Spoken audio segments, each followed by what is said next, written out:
Unless you want to be here till like 10 tonight, which I don't. Aubrey's supposed to take me to his house, so we need to see his lake house.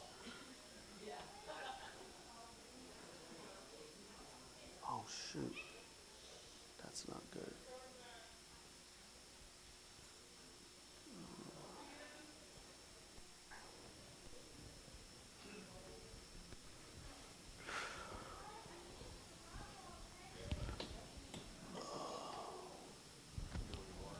Yeah. There's another one.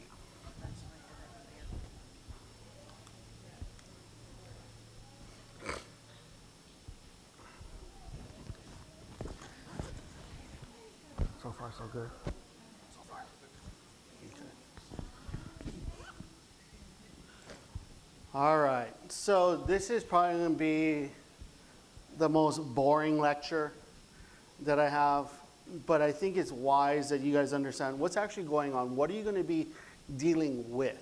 Okay, so this is more of a drug talk on some of the drugs that are out there, what they're doing, and how you actually care for people who are coming off of it. Now, I should have done a little bit more research on where I'm speaking. I tend to speak to diverse drug groups, and what I mean by that, garbage cans. So garbage cans are those who do everything. However, talking to Dane, he said the predominant drug of choice here in Bonifay is meth. Okay.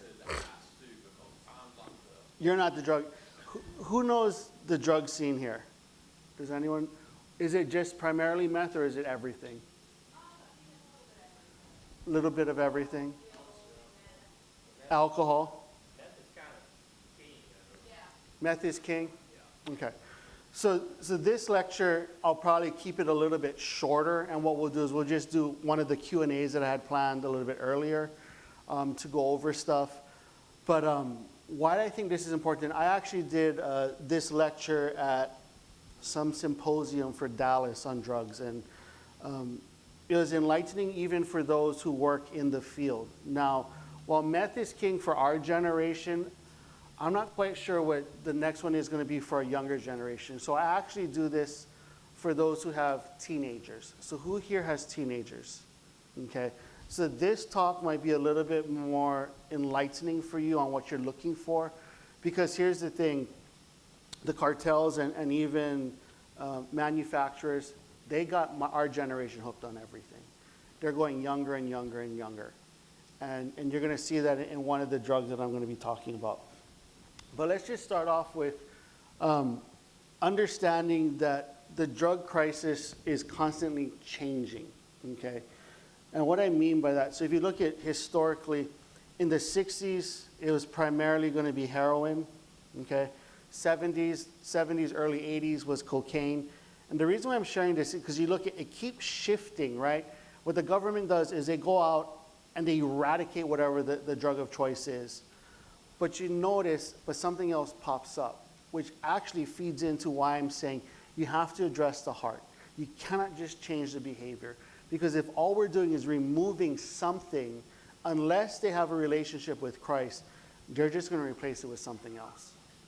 Right? They're always going to find something to replace that high or replace that feeling. Now, one of the more terrifying things is, and I can speak more freely about this in Florida than I can in Texas, is the cartels have realized that per square foot, heroin, cocaine, weed is not worth the investment. And what I mean by that, say we just take this space here, okay? Say a cartel or a drug lab pops up where you can have this much amount of space. This is enough space to basically make $1 billion a year. But if you replace this with either heroin or cocaine, the acres that it takes to produce the same amount of profit isn't as, they need a lot more. Now, you're like, well, why does this matter? Because with synthetics are constantly changing, okay? And with synthetics, they have realized how much money they can make. With synthetics, you don't know what's being consumed either. That's what makes it so much more dangerous. For those of you who have kids or work in youth ministry specifically, I'm speaking to you. And for the rest of you, like, well, I don't need to pay attention. No, you do, because those kids eventually will become adults. Okay, so this talk is about that. So what is the one that you need to be aware of? Fentanyl. Why do we need to be aware of fentanyl? This is my time in California. I started working in addictions when heroin was a predominant opiate that people were using. Okay. Now, most people don't actually go to heroin to start. They actually start with regular pain pills. So, how many of you have ever taken a Vicodin? Okay. Well, not many of you want to acknowledge it. Don't worry, I'm not going to call you a drug addict. Right? But we get prescribed Vicodin. And in my world, working in rehabs, you would be shocked how many people who are a little bit older, right, actually now about my age, never done a drink or drug before. They'd never touched hard drugs. They'd never touched alcohol. And then they go in for a routine surgery, and they're given Vicodin, or they're given OxyContin. Okay? And that's what starts their addiction. Now, I share that because oftentimes there's a stigma with those who come in for opiate addiction. Oh, you're just a heroin junkie. Very rarely do they start off with heroin. The drug of choice that opens up that door is actually the pills that are given to you by a regular pharmacist, not a street pharmacist. So we need to understand that there are dangers for those getting drugs from the regular pharmacy. I have to throw that in. I have to include that. And if you're going in for a surgery, whatever it is, I don't care if you've never had an addiction problem before, have your spouse give it to you as prescribed. That is probably the safest thing that I need to share, or the safest bit of advice that is just very practical. Okay? Now, Dane, did you raise your hand for using opiates before? So say Dane has to go in for surgery. Using Dane as my case study. Dane goes in for surgery. He is prescribed Vicodin. It'll be Cheryl's job to give it to him. I've scared the living daylights out of my parents. My dad is 81 years old. My dad had shoulder surgery about 3 years ago, and he was like, I'm not going to take any drugs. I was like, Dad, you probably are going to want to take some drugs. And he had his shoulder surgery, and he had my mom give it to him, just as prescribed. Those are just some basic safeguards that all of us should probably consider. I do take Vicodin now if I have, the worst surgery you can have is actually in your mouth, okay? Removing teeth or whatever it is. Those are not fun, okay? And I have 19 years sober, you guys. Nicole is the one who holds all the medication, so I take it as, that's just wisdom. That's not being overly whatever. That is just being wise. Now, with the rise of fentanyl, we're seeing more and more people dying. I think this is the first year in a long time that we actually see a reduction in fentanyl deaths. And that is because, like policy or not, the border's basically been shut down north and south, Canada and Mexico. And that is because it's not coming in. We're not producing it in America. Okay, these drugs are being flown in from China to the cartels do it, and then they bring it into the United States of America. This should terrify everyone, and I'll tell you why. Fentanyl, think of it as grains of sand, okay? 5 grains of fentanyl is enough to kill someone. So I'm going to say that once again. 5 grains is enough to kill someone. That I have first responders, some of my boys now are firefighters, and they say, hey, John, we actually have to go in full hazmat gear if we know that the person who's overdosed on fentanyl. What you guys need to be even more aware of, and this is just safety precautions here at church, okay? If you're going to be caring for these particular people groups, you guys better have Narcan on hand here. I would argue if you have a D now, you have Narcan on hand. If you have youth, you have Narcan on hand. Maybe not for your child, but for one of your children's friends. That's just a non-negotiable whatever. I'm working with a church now in Corpus. We're having our D now in 3 weeks, and what I told them, you need to have at least 20 Narcan on hand. That is not being an alarmist, that is just being a realist. And if you don't think that you might have kids at a D now coming in with heroin or opiates, your head is in the sand. Okay, we've had children as young as first grade bringing opiates into our public school systems in Fort Worth. First grade. When you have these talks with your kids, James is starting kindergarten next August. We're having that talk this summer. Not because I'm being an alarmist or I'm just being a responsible dad. Son, you will not take anything that anyone gives you, ever. I'm starting him. He's 5. That is just the reality of what we're dealing with now in schools in Texas. Now, there's something actually worse than fentanyl. It's called carfentanil. Okay, I don't know if you guys have heard of it. So fentanyl is 5 grains, kills someone. Carfentanil is 3. So let me ask you this. Why would someone ingest something that they know could kill them? What do you think? Why do you think that? Why would someone ingest something that they know can kill them? To escape something. They just don't care anymore. One of the things that I was told in rehab is like, you already had suicidal ideations or suicidal thoughts. I'm like, I never thought of killing myself. I never thought of killing myself. And then the nurse was like, but you know you could have overdosed. And I was like, oh. You see, a lot of times people are struggling with these types of drugs, whether they realize it or not, they have suicidal thoughts, that they just don't care about life anymore, that they do whatever it takes to get that next high. That is a people group that you're caring for. And that's hard to admit. It's hard to admit that for 13, well, not 13, probably for 10 years of my run, that there was a part of me that just didn't care if I lived or died. That is a reality of some of these drugs that they can kill. So let's get the potency and lethality.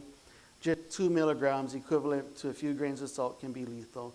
And because it's so potent, overdose deaths linked to fentanyl have skyrocketed in recent years. Like I said, it's just recently dropped. So what are the overdose countermeasures that you guys should have here? Like I said, it is going to be Narcan. Now here's what is absolutely terrifying about fentanyl and carfentanil. 1 Narcan hit won't be enough. They're talking about 3, 4, 5 to revive people's lives. That's what we're dealing with. The next one is something called xylazine. It's called Trank. And basically what they're doing is they're combining fentanyl with benzodiazepines. Now, when I first started talking about Trank, it was actually in one of my addictions classes at Southwestern. I called Dallas PD, Fort Worth PD. And this was 3 years ago. And I was like, hey, have you guys seen any of this? Have you seen Trank in Dallas or Fort Worth? And the answer was no. Last summer, I actually got a call from one of my students who's a nurse, and he was like, it's here. So Trank is now in Dallas. And what it is, why you guys should be concerned about this, is it actually eats away at the flesh. It'll eat the flesh to the bone. Now, some of you are like, dude, why are you sharing all of this stuff with me? Because you need to understand how depraved someone is to willingly inject something that they know will actually eat their flesh away. I'm sharing these stories about these drugs so you understand what you're actually going to be faced with. This is not, like I said, I'm blunt, I'm straight to the point. I'm not going to sugarcoat things. Addiction ministry is hard. It's hard. It's not easy. Now, Trank, what is more scary with this one, they have no antidote for it. None. So when someone is overdosing on Trank, it's just basically a death sentence. There is, I'm not going to show it, I don't show it in this types of setting. There is a Vice documentary called Trank, and they basically show this young man who's 39 years old. He's a Trank user, and when they're interviewing him, he says, I will not live to 40. And the interviewer goes, so when are you going to turn 40? His name was Gord, and Gord says, I turned 40 in 3 months. At the end of the documentary, they mentioned that Gord died a few weeks before his 40th birthday. That's what you're dealing with. Is individuals that know and acknowledge that I keep going on this path, I will die. And they take no steps to get sober. The next drug, and this is the one I want to show to all the parents. What does that look like? Can you guys see that? What does that look like? It looks like an energy drink. It's actually not an energy drink. It's called kratom seltzers. Okay? Kratom seltzers pose serious dangers because they're not regulated by the FDA and may contain harmful contaminants such as heavy metals or bacteria. Now, I am only aware of these kratom seltzers because I was preparing to teach at this symposium. I called my buddy in California who still works in rehab. And I said, what is the newest thing that we need to be aware of that's going to hurt our kids? And he goes, kratom seltzers. And I'm like, well, I know what kratom is. Kratom was a big deal in 2009, 2010. It's actually from a plant in Southeast Asia that they synthesize to take as pills. It mimics opiate highs. That stuff's really bad. I know a guy that was addicted to it. Like, he was buying those pills at the Indian gas stations, and he was out where he just eat those things like candy. Yep. He said that's the hardest thing he's ever had to quit. Yeah. Now, I asked my buddy Joey, how do you know about kratom seltzers? And he said one of the boys that you actually did life coaching with is the one selling it. Not only selling it, he's producing it. He's manufacturing it. And I was like, dude, it looks like they're marketing to kids. And he was like, that's exactly right. They're marketing to kids. They don't care about us old people, like white hair, no hair, like Cliff and myself. They're going after our kids. And they know they're going after our kids. And this is where parents, youth ministers, be aware what your children are buying. That's not you being a bad parent or a firm parent. That is you being a loving parent. You can't sweep this under the rug. Tell your kids, this is out there. Son, daughter, this is dangerous stuff. Now, what we need to understand with children or teenagers is they don't want to be embarrassed in front of their friends. So here's one of the things that I would encourage you to do. Have a safe word that they can just text you, like headache or whatever it is. And when you get that text, you call them and you yell at them on the phone where their friends can hear you. You're coming home. So they're not embarrassed that they're saying, get me out. You're pulling them out in a safe way. Another thing that we're going to do at James, I'm going to tell James, son, the likelihood of you going through your entire life without getting drunk or high in this society today is relatively small. There's more and more studies today, and this is even in Christian homes, that 90% of those, by the time they hit 18, they've either had a drink or a drug. That's just the reality of the world we live in today. Now, saying, well, that number isn't true because I went through life without doing it. We're a little bit older. Talking about a younger generation where it is literally everywhere. When I'm going to tell James when he's at the point where he can drive, I'm going to say, son, if you're ever drunk, you call me. I'll pick you up. You'll come home. I'll hold your head over the toilet while you throw up. I just want to make sure you get home safe. If any of your friends are ever in that position and they need a ride, your mom and I will pick you up. Do not be afraid of the consequences that night. There's going to be consequences, okay? We're not removing the discipline there. But that night, yeah, I'm going to help you not feel as sick. But you're probably going to lose access to your car for a nice chunk of time, all X, Y, and Z. And you're like, well, why should I tell you, Dad? Because, son, if I catch you and you don't tell me, those consequences are going to be amplified by 10. There's going to be the hammer. What hammer do you want?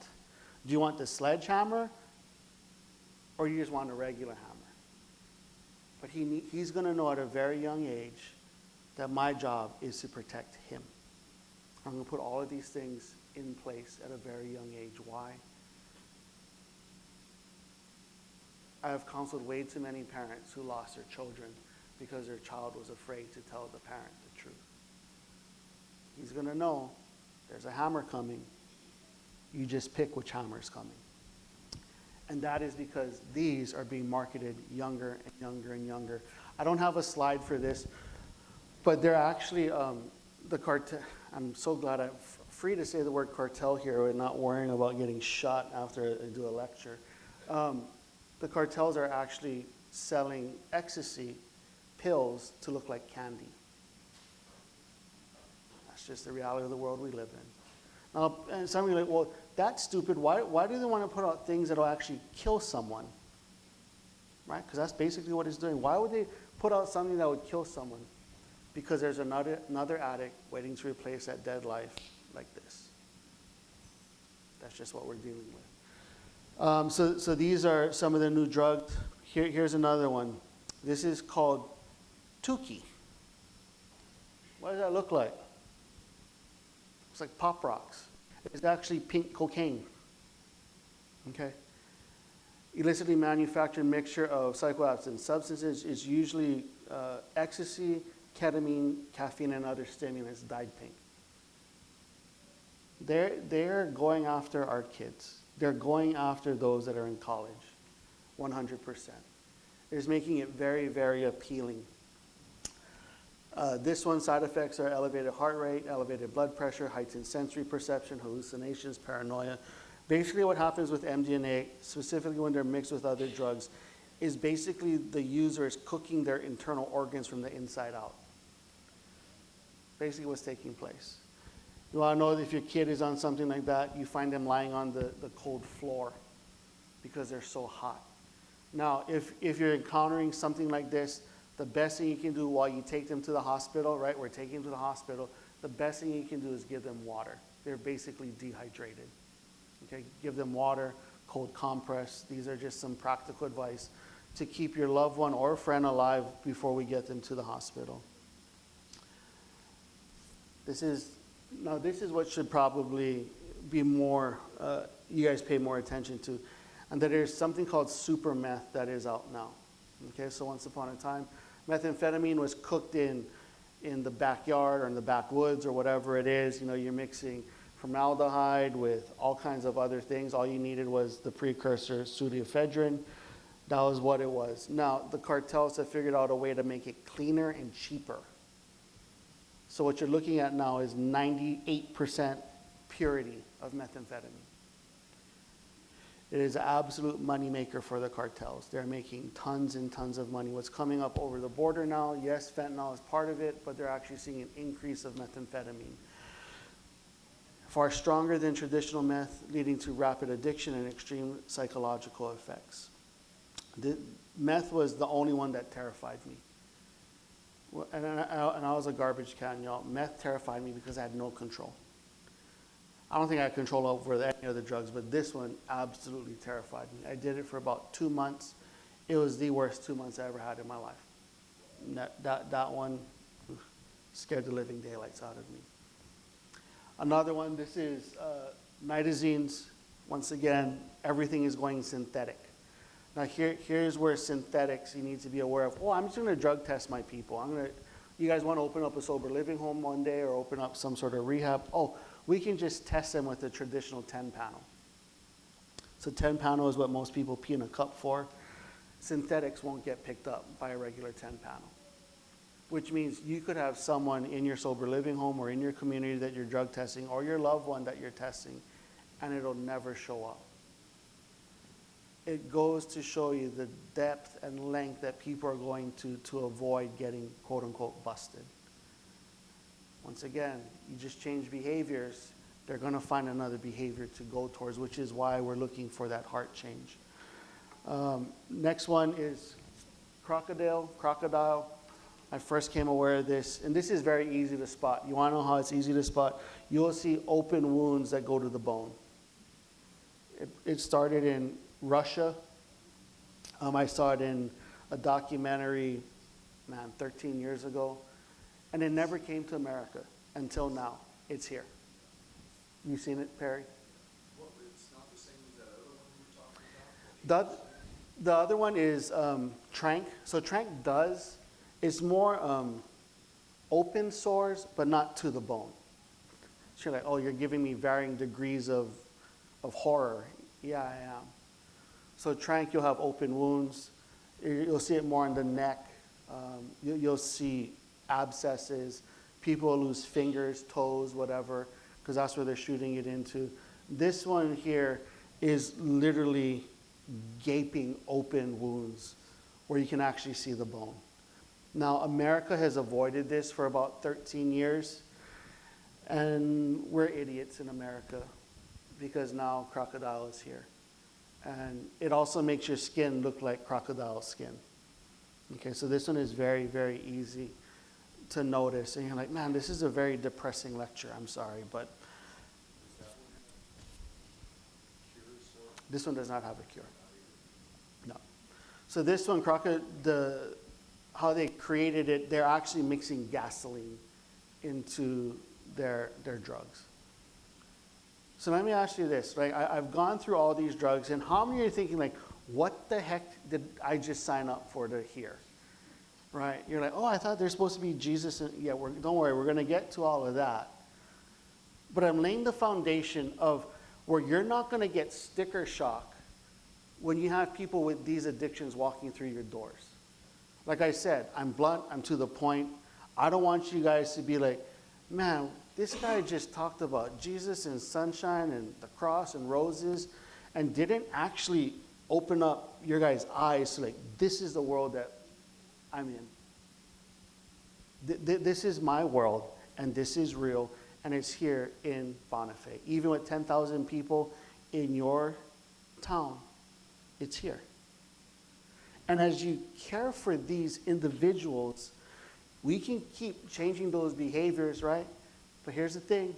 You're just going to go to the next one, and the next one, and the next one, unless they find Christ. Unless they have a relationship with God. They're just going to go from the next drug to the next drug. I'm going to end this part of the depressing part. I'm looking at oh no, I got to get to this one.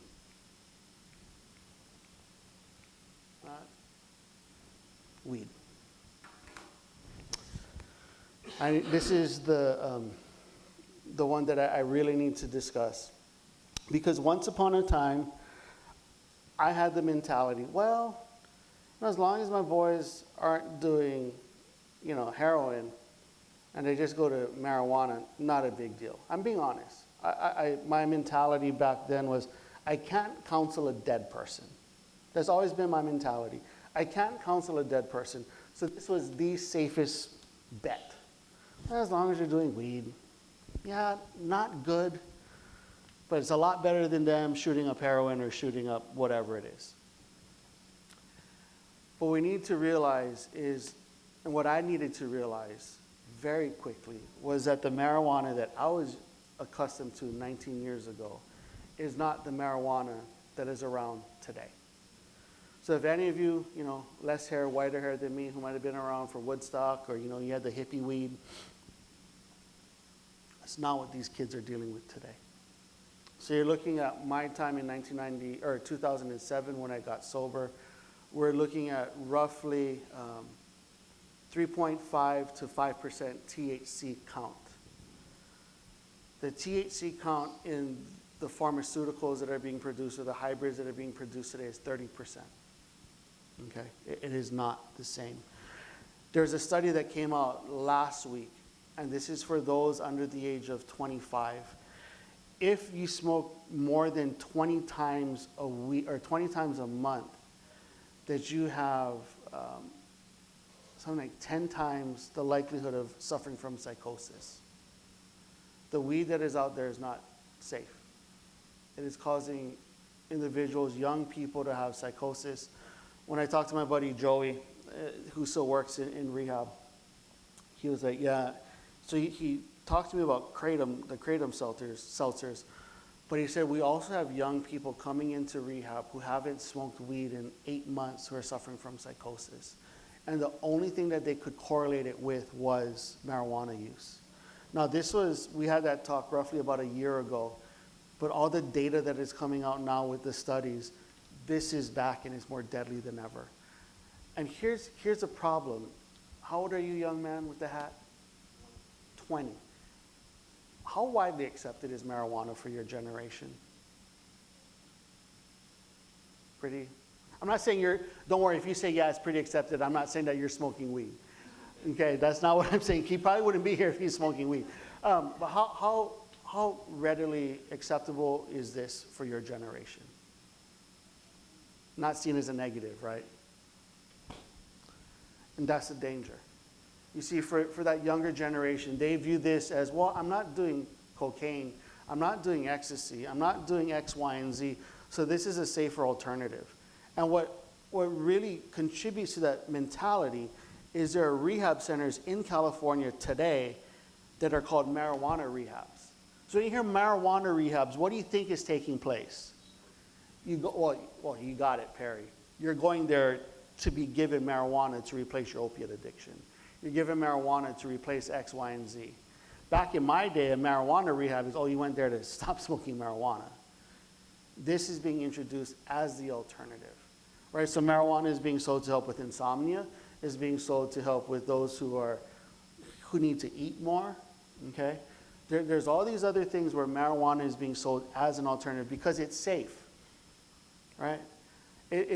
We should be open to using marijuana because it's from the earth. So not everything from the earth can be good and profitable. Well, here's the thing. Marijuana is not, the one that are being sold is not coming from the earth. It's actually hybrids that are being produced in laboratories. Now, here's where I go on a little tangent. And it's Dane's fault, Pastor, by the way. Dane's the one who brought me in. I was going to blame Aubrey. You're going to blame Aubrey. For the longest time, pharmaceutical companies were against this. You want to know why? Because they couldn't make money off of it. You want to know who's behind marijuana now? The pharmaceuticals. They found a way to tax it. Now, I'm not going on some conspiracy theory tangent. Like I said, my mom is sick. She has myasthenia gravis. Pharmaceuticals have kept my mom alive for the last 31 years. I acknowledge that there's absolute benefits for it. But this is now more widely acceptable because pharmaceutical companies are behind it. That's just the reality. You're like, we got some wackadoodle conspiracy theorists. I'm far from it. This is my world. This is what I research. And this is the reality. Your kids are being told that this is safe. This is what they're hearing. Well, we're not doing X, Y, and Z. We're just smoking the reefer. You know, we're just doing dabs. We're just vaping it, X, Y, and Z. Who here works in high schools? Any high school people here? How big are vapes in high school? It's in elementary school. Okay. How damaging is it? What are you seeing happening to those kids who are vaping? It's addicting. It's just, you want to know what the gateway drug, though, is? It ain't weed. I'm going to close with this. We can turn off the slides. Does anyone want to know what the biggest gateway drug is? Alcohol. Not nicotine anymore because no one smokes. Not as many people smoke because it's dirty. But the biggest gateway drug is actually alcohol. You want to know why? Because it's everywhere. It is advertised everywhere. Everyone drinks. That's the gateway drug, is actually alcohol. And this is where I might upset some people. I told you, Dana, I'm going to do a good job annoying people today. This is my to drink or not to drink lecture. I'm going to close with this, and then I'm probably going to get a ton of questions after, and I'm ready for it. To drink or not to drink. Drinking is not a sin. It's not. Drinking is not a sin. But you know what is a sin? Getting drunk.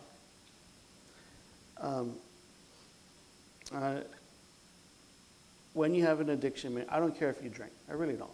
I have tons of friends who drink alcohol. Pastors, leaders who drink. Don't post it on social media.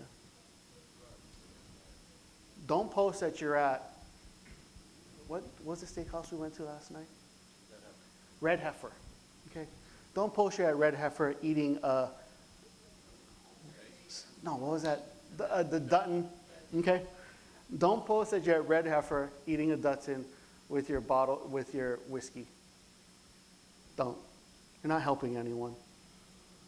Or where I'm at, people go to Billy Bob's. It's some, I don't know, Billy Bob. It's like a bar/dancing place.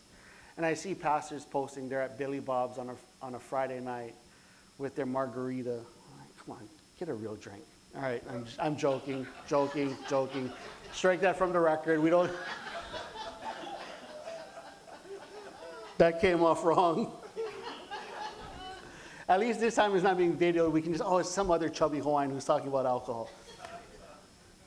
Don't do it. Now, and I'm going to close with this, and we'll open up to Q&A. I once had a guy that I was helping, and this was in Hawaii, and he was an alcoholic. That was his drug of choice. He was an alcoholic. And he went to one of the deacon's homes, and the deacon had a massive wine collection. I mean, this dude had money. I'm like, wow. It didn't. Now, here's the thing. It didn't bother me. It didn't bother me at all. I could care less. That doesn't bother me. But the guy that I was discipling went to this deacon's home, and he asked me this question. I couldn't answer it for him.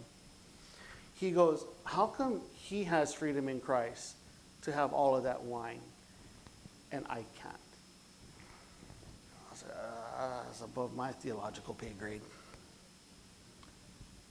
If you're going to have those, and my people come over, just hide it. Don't have it out in public for them to see.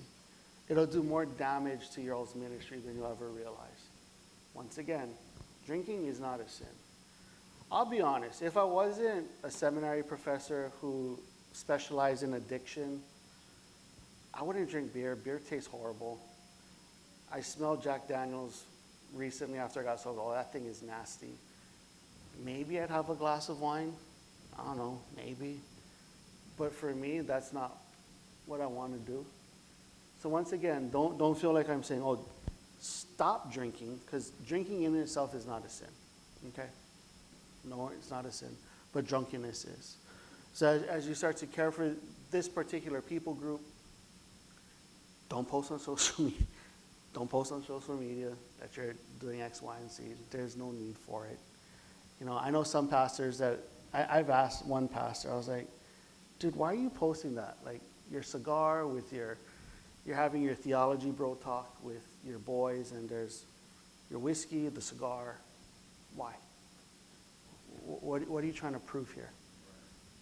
Like, there's nothing profitable for that. Now, I'm going to close with this. Be wise. Right, the book of Proverbs identifies, there's two main characters. I mean, there's the scoffer, the mocker. There's other characters in the book of Proverbs. But what are the two main characters in Proverbs? A wise man and a fool. And as you guys launch on this recovery ministry journey, I would encourage each and every one of you to read a proverb a day every single day. And all you're going to do is you're going to identify what a wise man does and what a fool does. Because that is what I make all of my boys do. They have to read a proverb a day every single day. I read a proverb a day every single day for 6.5 years. Wise man, fool.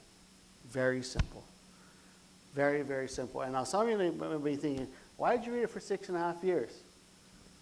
Because a week before I went into rehab, Pastor Robert Miller said, you will read a proverb a day every single day. And I did it every single day. Until I preached right before I went to Southwestern, and I shared from the pulpit how I read a proverb a day every single day for 6.5 years. And at the end of my sermon, Pastor Robert came up to me and goes, why are you still doing it? And I said, because you never told me to stop. You see, what you're looking for as you launch in this recovery ministry are people that are so thirsty for truth that they will do whatever you ask them to do without question. I never asked Pastor Robert because as I read it, and I make all my boys do it, it's just truth on how to live life. It's not that complicated. But before you can ask your people to do something, you better be willing and do it yourself. Because if you're asking your people to read a proverb a day every day and you're not doing it, you've never done it, you're a hypocrite. If you're asking your people to spend time in the Word every single day and you're not, you're a hypocrite. If you're asking your people to pray every day and you're not doing it, you're a hypocrite. Here's the thing with my people group, those people who do all of those drugs that you saw on the screen, there's one, well, besides being stupid and doing drugs, there's another special power that we have. And that special power is being able to smell someone who's a hypocrite. You want to know why? Because we're hypocrites. Our smell test for that is like bloodhound level. We're top of the food chain. Don't do it. The drugs that I shared, they're here. They're in Bonifay right now. Go talk to anyone here in law enforcement. I got any law enforcement here? If I was to have a law enforcement person, I was to ask them, do you have cocaine here? Yes. Do you have methamphetamine here? Yes. Do you have marijuana here? Yes. Do you have ecstasy here? Yes. Obviously, we have kratom, because Aubrey said we have kratom. All of those drugs that I just showed on the screen are here. I didn't show it to depress you. I showed it so that you guys are aware of what you're actually dealing with. Now we're going to transition to like the hope part. Like this lecture, like I said, is the depressing downer lecture. Now we're going to get into like the hope. But that's what you're facing. Now, if any of you are like, oh, I'm out. This is not what I expected. I just wanted to deal with the drunk on the street who doesn't smell that good. I don't want to deal with all of these other drugs. That's okay. You can tap out now. That's fine. There's no judgment because this is a hard ministry. This isn't for the weak-hearted, those who are just in it a little bit. You can't just dip your toe. I throw you into the deep end of the pool. So I threw each and every one of you into the deep end of the pool. That's as bad as it's going to get. Okay? Well, someone dying on you is as bad as it gets. But this is what you guys are going to be facing. Now, before we take another break, we have, what time are we at? We have about 15 minutes of Q&A.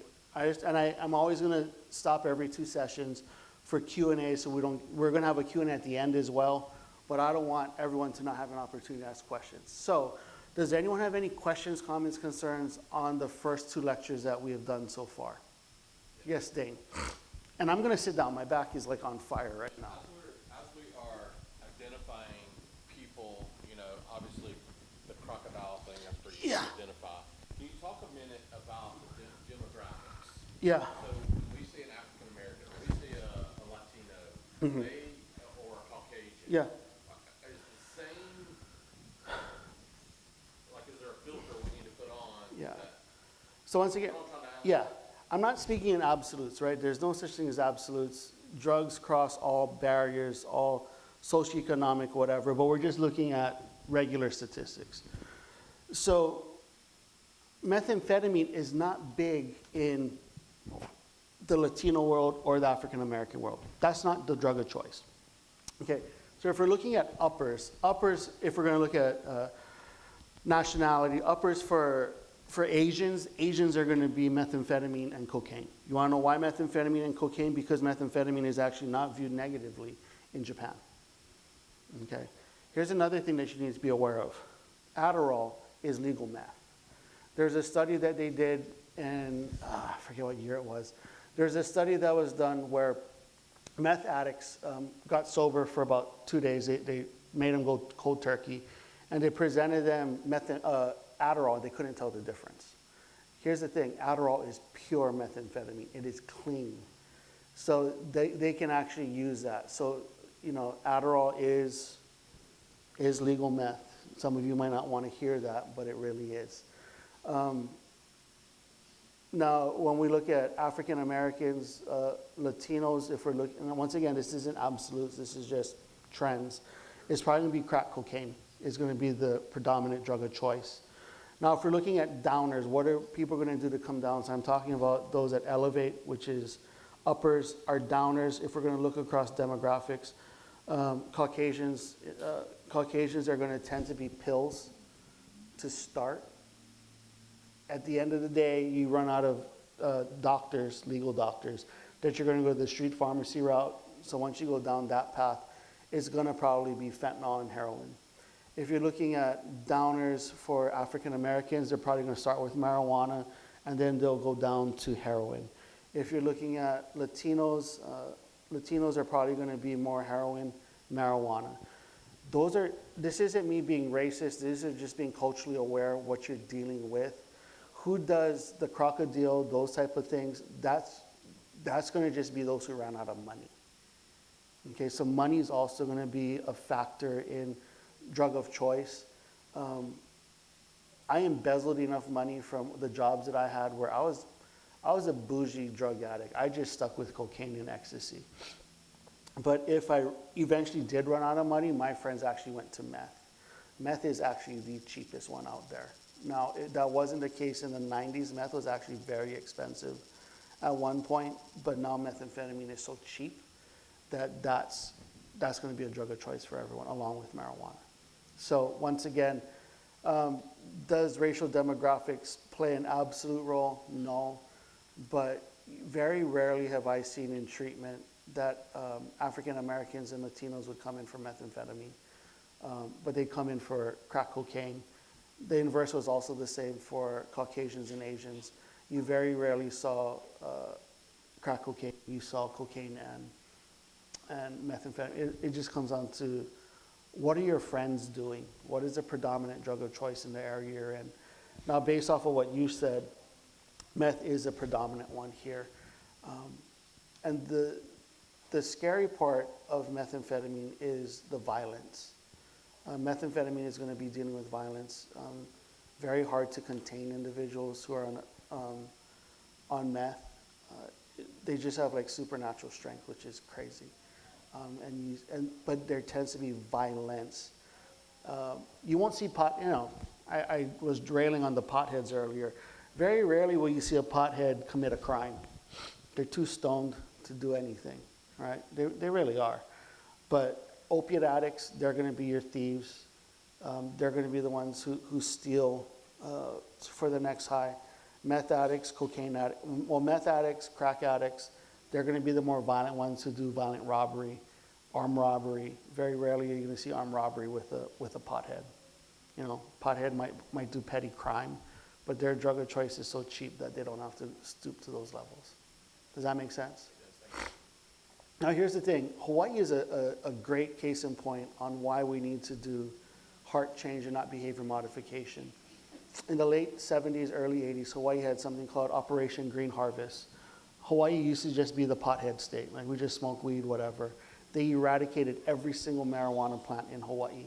And what was replaced was, which is still the predominant drug of choice in Hawaii, and that's methamphetamine. Them eradicating marijuana did so much damage to Hawaii.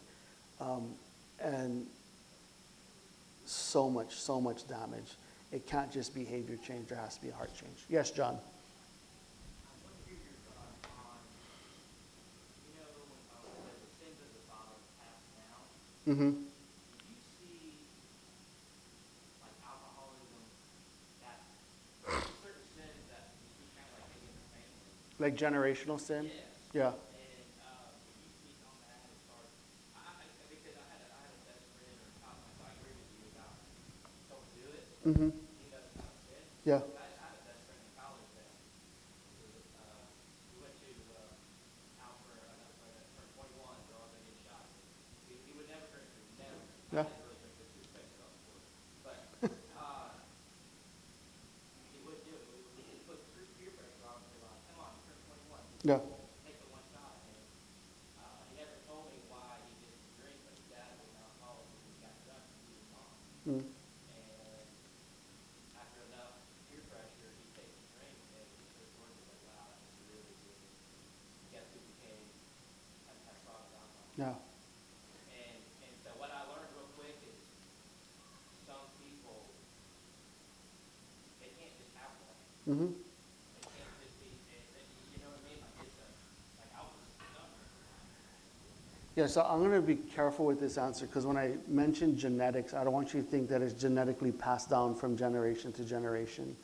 There's something. There's something. So if you look at like those of Chinese descent, they can't handle their liquor to save their life. Like I think of my buddy Matt, he turns red, and we notice, all of my Chinese friends in Hawaii, they drink alcohol, they turn red, they can't handle their liquor. You want who can handle their liquor well? Irishmen and Japanese. Now, I don't know if it's a learned condition or whatever it is, but there is a genetic factor on how you process the substance, right? So some have allergic reactions to alcohol. Allergic reactions tend to be Chinese. They just have a hard time, their bodies have a hard time processing it. Now, if we're looking at generational, familial type of issues, I think one is going to be a learned behavior. that they're going to see that behavior and they're going to mimic it. But then there's some, you just love the taste of alcohol. Like, you just love it. I never loved the taste of alcohol, actually. I think alcohol sucks. It doesn't taste good for me. But, there's a but, I like how it made me feel. Does that make sense? So if we're looking at that, now they've tried to look at genetic studies to see, is alcoholism hereditary as a genetic disorder? Studies keep varying on that. I approach that type of issue as more of a learned condition, where you have nature versus nurture. I'm going to approach it more as a nurture issue versus a nature issue if we're looking at families. Could that change with more studies? Sure, it could. Would that change my approach to helping people? Absolutely not. And the reason why I say that is, if we look at as alcoholism as determinative, that is going to, then what we're missing is the power of the gospel. What we're missing is that Christ is more than enough. Now, could that make it harder? Sure. But if it means that we're dead set, that'll be with us for the rest of our life, we're minimizing the gospel to a secondary position in life, and I have a problem with that. Does that kind of answer your question, John? Okay. Anyone else have any questions? Yes, sir. I have a question for you. You said you attended AA. Mm-hmm. How did you feel about announcing yourself at the beginning of the week as an alcoholic? It drove me absolutely bananas. I actually wrote my dissertation on Alcoholics Anonymous and its influence on the Southern Baptist Convention specifically. And that was because I don't want to identify as an alcoholic every single day. Because if I keep identifying as an alcoholic every single day, what I'm basically saying is that I'm not a new creation in Christ. And that dichotomy for me, or that was just a big issue for me. Because if I truly am a new creation in Christ, I once was an alcoholic, but who am I now? Right? I'm no longer that. I'm identifying in my sin. I'm identifying in my weakness. And if I keep identifying with that, what that inherently is saying that God isn't enough. Right? And so that's why I don't identify as, hi, I'm John, I'm an alcoholic. That's why I don't attend those meetings. That's why I don't do that, because that's not who I am anymore. And if we keep saying I'm this and that, AA says that you have to attend meetings. Meeting makers make it. If I keep identifying with my struggle, I'm explicitly saying that Christ isn't enough. That was a big problem for me very early on. So I was an anomaly. I went to meetings I did 60 and 60. I didn't do 90 and 90. And then after that, I was known as a Jesus freak. I went to Bible studies. I went to church. I did that. That was my meetings, was a total immersion into a whole new lifestyle. It was, Mondays I went to Carla's house. I did CrossFit. We talked about Jesus. Tuesday I did martial arts. We talked about Jesus. Wednesdays I went to a men's Bible study. I met Pastor Robert Wednesday mornings for Bible study with him. Wednesday night was Bible study with my martial arts group. Thursday nights was martial arts in Jesus. Fridays was martial arts, CrossFit in Jesus. Saturdays was CrossFit in Jesus. Sundays was just Jesus. And what I basically did was I structured my life surrounded by other godly men. And it was those godly men. It wasn't just a sponsor. It was disciples who came alongside me. And they didn't tell me what the gospel said. They showed me what the gospel said. They didn't tell me how I should live life. They showed me how I should live life. And that's the beauty of a church-based recovery ministry, addiction ministry. It's discipleship. Like everything that we're going to be transitioning, talking to the rest of today, you're going to see a heavy emphasis on discipleship. Because discipleship done well is preventative, right? It's helping people not be stupid. But then when people are stupid, then we're going to transition to intensive discipleship, which is biblical counseling. And then aftercare, post-care, whatever, is back to that discipleship model. So if a church is discipleship minded, then they can help anyone with any life-dominating sin. And when you guys do it, not saying, oh, hi, I'm John, or even, I might offend people here, whatever. Even the CR model is, I'm a new, whatever their phrase is. No, who you are is a child of God. Don't identify with that anymore. Who you are, you want to be free. You're not free if you have to attend a meeting every single week. You're not free if you have to call your sponsor every single day. You're not free if you're relying on the steps. What true freedom is you're just walking a life that brings God glory and honor. True freedom is found in Christ and Christ alone. So, yeah. I'm not a defender of AA. Like I said, helped get me sober because I was in rehab. I was forced to attend those meetings. It helped give me the structure. But what allowed me to be free is my walk with the Lord. Does that answer your question? All right. Anyone else have any questions? Yes, sir. You talked about when you went to rehab the first time. Yes. You were like, this is my one chance I'm going to get. Yep. A guy who, this is my 15th. In your experience, I mean, on average, Yeah. how many times does it take, how many times does it take somebody like, this is my time, this is what I'm going to do? Yeah, so I'll be honest, like I never relapsed since I went to rehab. I relapsed the previous 2 years before I went to rehab. What I meant was like, I'm done. I don't want to do this anymore. After this weekend, I'm not going to do drugs or alcohol. And every single Sunday afternoon, I was calling my drug dealer again, every single Sunday afternoon. But here's the thing, I wanted to change, but I wasn't willing to put the work in to change. You know, there has to be an impetus, a desire, a reason behind it. And when I work with people now, I ask them a very simple question. Why should I work with you? Like my schedule is slammed. Like to get on even for counseling is stupid. I mean, just the requests are ridiculous. But I ask them, why should I work with you? If I hear I'm going to lose my wife, I'm going to lose my job, I'm going to lose my kids, I'm going to lose my car, I'm going to lose this, I'm looking at jail time. What I tell them is come back to me when you're actually ready. How do I know someone is ready? When they say, I'm sick and tired of being sick and tired, I'm going to die, or I want to know who Jesus is. You give me those three, I'll make time for you. But you give me all those other periphery things, I'm not going to work with you. And the reason being is not because you might not want to change, but what happens if you lose your wife? Are you going to go back out? Because that was the reason why you came in for help. Or say you lose your job. Well, then your reason for getting sober is now removed. Or I'm going to lose my kids. Well, what if the judge still takes away your kids? Does that mean you're going to go back to the previous way of life? So their reason for getting help is not because they want help. They're getting help because everyone else is telling them they want help. And I'll kind of like dovetail into interventions. I think interventions are actually a waste of time for the addict. Okay? I think they're an absolute waste of time. With that said, I've done tons of interventions. Interventions are good for families. Interventions are good for families to say, I'm sick and tired of your junk. Acknowledging that we have a problem in this house.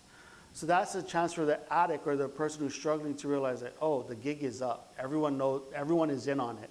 I can't hide it anymore. Now, that'll get them into their first round of treatment. Now, the likelihood of them getting it that first time because of an intervention, in my opinion or my experience, is actually very low. The relapse rate for those who are kind of forced into their guilt trip into rehab, 90% relapse rate. You know, some get it by the grace of God, but most of them do relapse. But I tell families that here's the reality. This is your chance to tell your son or daughter that they're an absolute disaster. We realize that they're an absolute disaster. You can't hide it anymore. You're going to go get help. Now, when Junior goes to get help, mom and dad better go get help as well. Because if we're reintroducing the person who went to rehab back into that same sick cycle where enablement happens or all of that junk happens, we're not helping the person while they're away. And that's usually why parents don't hire me in the end, is because I tell them, while Junior's out at rehab, you better be going and getting help yourself. You better be getting equipped where you actually have a healthy family to come home to. And this is with, pastors' wives, deacons, and their family. Like, well, I follow Jesus. I'm not doubting your faith. I'm not doubting your salvation. What I am questioning or what I'm challenging you to do is to allow your son to come back to a healthy home. In the family situation, where you're addressing that, Yeah. what are the contributing factors on the family side that cause or contribute to or help support? Yeah. You know what I mean? Yeah, so I don't say they cause, but I will say they can contribute, right? So it's not causality, it's contribution. So how do they contribute? Addicts always find the weakest link. Addicts are always going to find the weakest link. And what I mean by that, they know that and I'll use, we'll call it the Joneses. So the Joneses was a family I helped out intensively in Cali. The dad was the weakest link. The mom was the hammer. Dad was the weakest link. I'll show you how much of a weak link dad was. Sonny Boy crashed his sports car on a Thursday, and the dad bought him a new sports car on a Saturday. That was the dumbest thing I ever saw in my life. But anyway, dad was a weak link. Mom was the hammer. And what I made them do was sign a contract. Here's a contract that you're going to follow. That dad is no longer going to support financially. It's usually a financial contribution that allows continued addiction to take place. Because here's the thing, unless you have a really high-paying job, this runs out eventually. And the addict is always going to go to the one who can supply this. This is the spigot that needs to be turned off 100% every single time. Now, here's where families get stuck or mixed up. But I have a grandchild. We're taking care of the grandbaby. That's never going to be neglected. You can't take care of you can't take care of your kid. Kid can live with me. You can come see them when you're sober, right? All of these things, you're like, man, that's kind of harsh. You're destroying a family. No, I'm saving a kid's life. Does that make sense? So usually the weak link is not, it's money. It's who's supporting the habit. And here's the thing, once that money goes out, then the other thing, well, my son is going to turn to a life of crime. He's already in a life of crime. It's just going to look different. Right? Turn off that spigot, and that's what I've seen has been one of the bigger contributors is, and I hate that word, is the enablement through paying for things. So, does that answer your question? Right, you're not causing, but you can contribute. And that's hard because even in the Jones family, when the contract was actually signed, it was like this flip was switched with the dad. The dad was a businessman, very successful businessman. Once he put his name down on that contract, he became a hammer. It was ridiculous. I was like, who are you? Like, where was this before the contract? But then guess who the softie was? The mom. It was like, mom and dad have to be unified. Because here's the thing, kids always look for the weakest thing. And I realize that now with my son. James is 5. James is a cute kid. Everyone loves James. He's a fun little kid. Guess where James goes when he wants a donut? Mom. Guess where James goes when he wants gummy bears? Mom. But guess where James goes when he's afraid? Dad. Kids instinctively know who's going to give them what they want and what they need. Now, that's why, with Nicole and donuts, I was like, hey, I can track your donut purchases because I can just look at our credit card, Because if it was up to Nicole, James would get donuts every single day. And what we said is, James can have donuts once a week. James has donuts, I believe it's on Mondays now. Mondays with mom is donut day, Doesn't mean that we remove everything, but we got to teach our kids at a very young age discipline, And now, are there some days where I relent and I get James a donut? No. I don't. Because I know that he's going to get it from Nicole. I know that if there's a weak link, mommy's going to get James donuts if he misbehaves enough or cries enough. James can do that crying junk with me, and I look at him like, nope. But I tell him this, James, I'm telling you no because I love you. He understands why. And I think that's where a lot of times, specifically in addiction ministry, we don't articulate why we're saying no. We just say no. And I told the Jones family, we'll call it the dad, Fred, when he comes to you and asks you for this, you need to say, son, I'm not going to give you that $600 to pay for your college, whatever anymore, because I love you. You need to be a man. You're 24 years old. Now, if you want to come live under my roof again, you can come live under my roof as long as you're sober. And that's what they did. They opened up the house to him. He came in for a season. I think it was like 9 months. He lived at the home, drug tested, all those things, which meant that, he didn't have to pay rent anymore. He got some financial relief because he was living under the roof. But here's the thing, parents. If your kids are living under your roof, guess whose rules they follow? Yours. And that's what I tell my boys as I'm counseling them. When you live under your mom and dad's roof, whether you're 24 or 30, guess what? You follow their rules. And here's the example I give them, Cliff. I was 30 years old when I got sober. I moved back home with my parents at 30. That was embarrassing. That was like, you want to talk about knocking you down a few pegs. You know, I moved out at 17, moving back in with mommy and daddy at 30. That was very humbling. My parents wanted me home at 9. That was the rules that my parents set for me to move home. The only time I could come home after 9 was Tuesday, Thursday, Friday nights when I did martial arts. Because we ended martial arts at 8, and usually we went to go eat dinner after martial arts. But if I was going to come home at 9:01, I had to call my parents at 8:59. That was the rule. Now, here's the crazy part. Like I moved out at 31, I moved to California, but then I still come home every once in a while. I remember, and I tell my boys this, I had 3 years sober. And by that time I was kind of a homebody. I didn't want to stay out late anyway. I had 3 years sober. It was 9:01. I kind of forgot, right? I'm living on my own in California. It was 9:01. Guess who called me at 9:01? It was my dad. And my dad goes, son, where are you? And I had a choice. I had a choice to be offended. I'm 33 years old. I have 3 years sober. What's wrong with you calling me at 9:01? You know what came out of my mouth? Dad, I'm sorry. You're right. That's what you're looking for. Is this condition of the heart where it's not about me anymore. It's not about my desires, what I want. It is the rules that I signed up to live under. And I got home I was already driving home. I could have said, Dad, I'm on my way home. Like, what's wrong with you? It's 9:01. Like, what's the big deal? I was like 10 minutes from my house. But I was just in a condition of being home at a certain time. And I said, Dad, you know what? You're right. I'm sorry.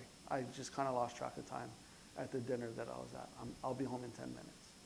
And it was at that point, and I remember, my dad has never called me since. After that, he saw how I handled being called at 9:01. My dad is never, but here's the thing, my dad still stays up until I come home.